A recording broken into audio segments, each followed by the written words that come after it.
बच्चे, welcome to the science corner. You can take help from this channel to clear your concepts, to clear your doubts of the further subject science.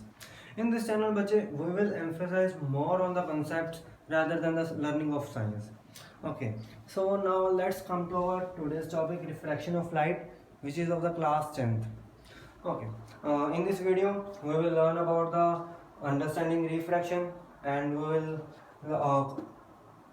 understand the cause of refraction, change in path of light, and at the last refractive index. Means in this video हमने समझना क्या है कि refraction होती क्या है, and then we will come to the cause of refraction कि refraction हो क्यों रही है.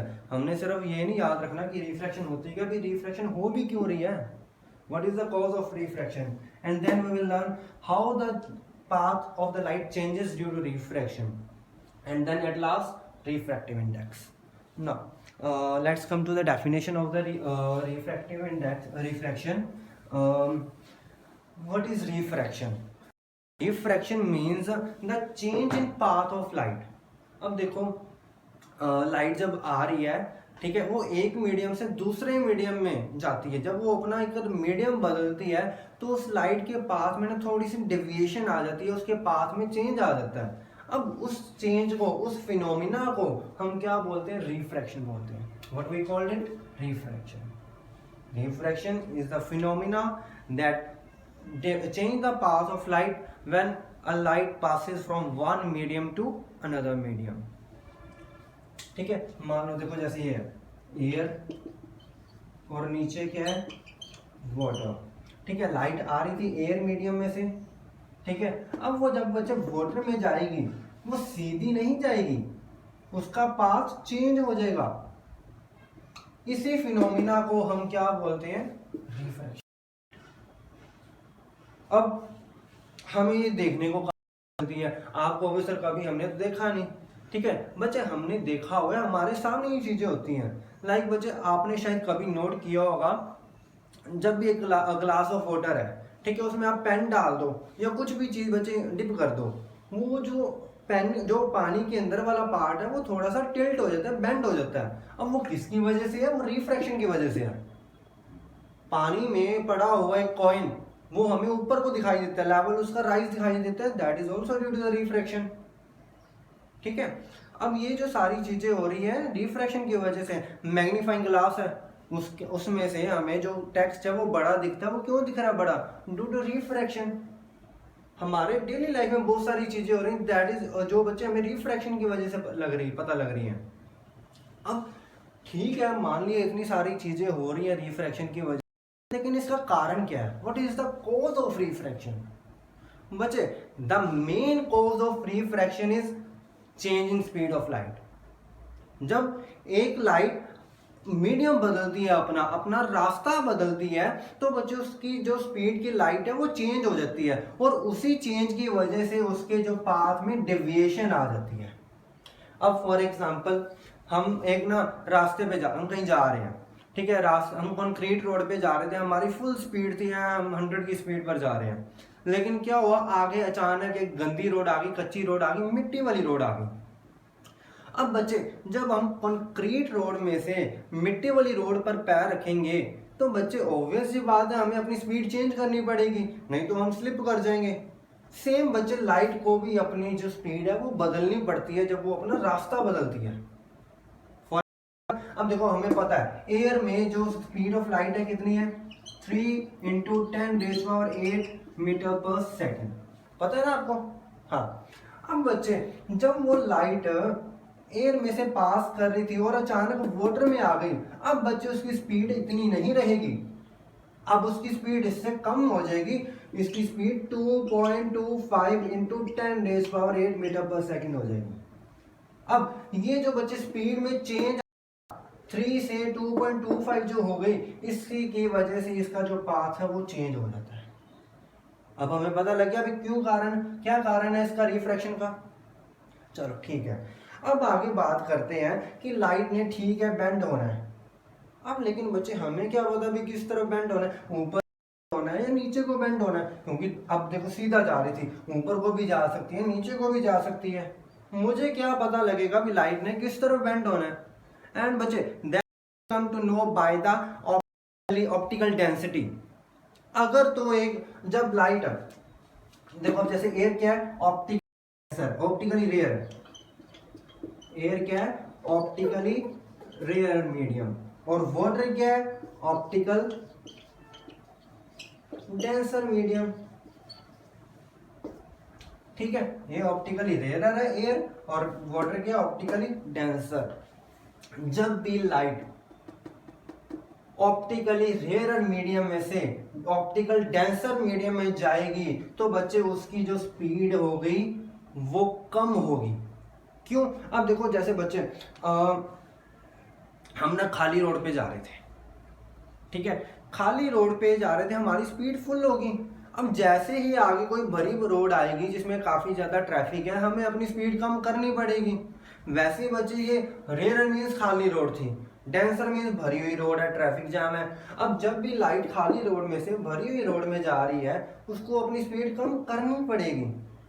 और जब भी उसकी स्पीड कम होगी, ठीक है, तो बच्चे लाइट अच्छा जो होगी, अब देखो ये क्या है, नॉर्मल। नॉर्मल क्या होता है, किसी भी एक सरफेस का जो 90 डिग्री के ऊपर एक लाइन होती है उसको हम क्या बोलते हैं, नॉर्मल बोलते हैं। ठीक है, और नॉर्मल की ये क्या है, मेरी इंसिडेंट रे।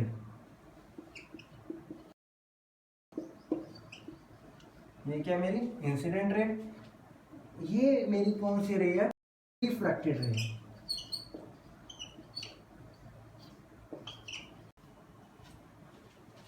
हाँ जी बच्चे, ये क्या थी, रिफ्रैक्टेड रे।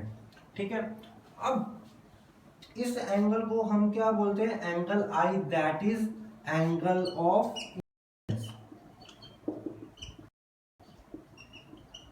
और ये वाला एंगल जो, अच्छा, angle of incidence incident ray normal के साथ बना रही है, एंड सेम जो रिफ्रैक्टेड रे नॉर्मल के साथ एंगल बना रही है उसको हम क्या बोलते हैं, angle R, that is angle of refraction.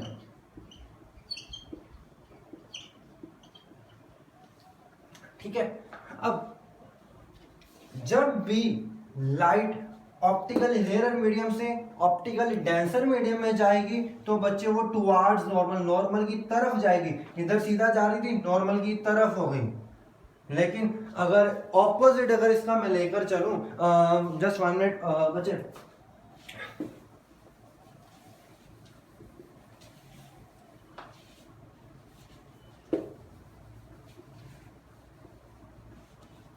हाँ जी, अब बच्चे देखो क्या है, मैं उल्टा कर रहा हूं, यहाँ पर एयर वाटर थी, मैं क्या कर रहा हूं, वाटर, और नीचे क्या है, एयर। ये डेंसर है और ये रेयर है। अब लाइट जब डेंसर टू रेयर आ रही है, ठीक है, ये लाइट इंसिडेंट रे आ रही थी, ये मेरी नॉर्मल जो 90 डिग्री पर है। अब लाइट ने बच्चे सीधा जाना था, लेकिन अब वो सीधी नहीं जाएगी, डेंसर है, डेंसर टू रेयर है, अब इसलिए वो अवे फ्रॉम द नॉर्मल, इस तरफ हो जाएगी। तो बच्चे मेन बात याद रखना, अगर रेयर टू डेंसर है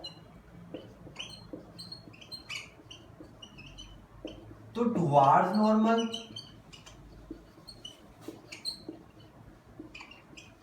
ठीक है, और अगर डेंसर टू रेयर है तो अवे फ्रॉम नॉर्मल।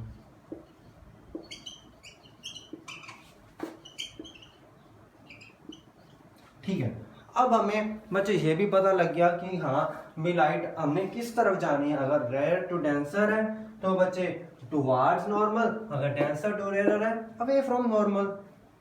अब बच्चे को और बात, इस केस में एंगल रेयर टू डेंसर में, ठीक है, हमेशा angle I would be greater than angle, जो इंसिडेंट एंगल होगा वो बड़ा होगा हमेशा आर से जब रेयर टू डेंसर है। और इस केस में अवे फ्रॉम नॉर्मल में हमेशा एंगल आर बड़ा होगा एंगल आई से। ठीक है, चलो अब हमें यह भी पता लग गया कि लाइट ने ऊपर जाना है नीचे जाना है, मीन्स किस तरफ जाना है। अब लेकिन बच्चे जाना कितना है, डेविएशन होनी कितनी, एंडिंग आनी कितनी है। मान लो देखो लाइट ने टुवार्ड्स नॉर्मल जाना था, नीचे की तरफ होगी, लेकिन जाने को तो वो इधर भी जा सकती थी, यहां भी जा सकती है। अब किस तरफ कितना बेंड होना है ये हमें कैसे पता लगेगा? बच्चे that we come to know from the refractive index. कहां से पता लग रहा है हमें? Refractive index. Refractive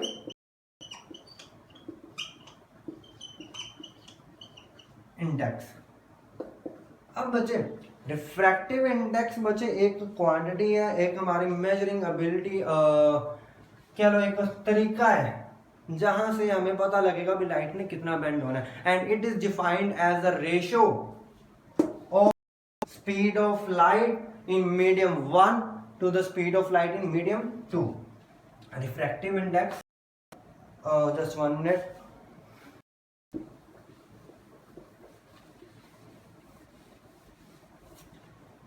refractive index बच्चे क्या है?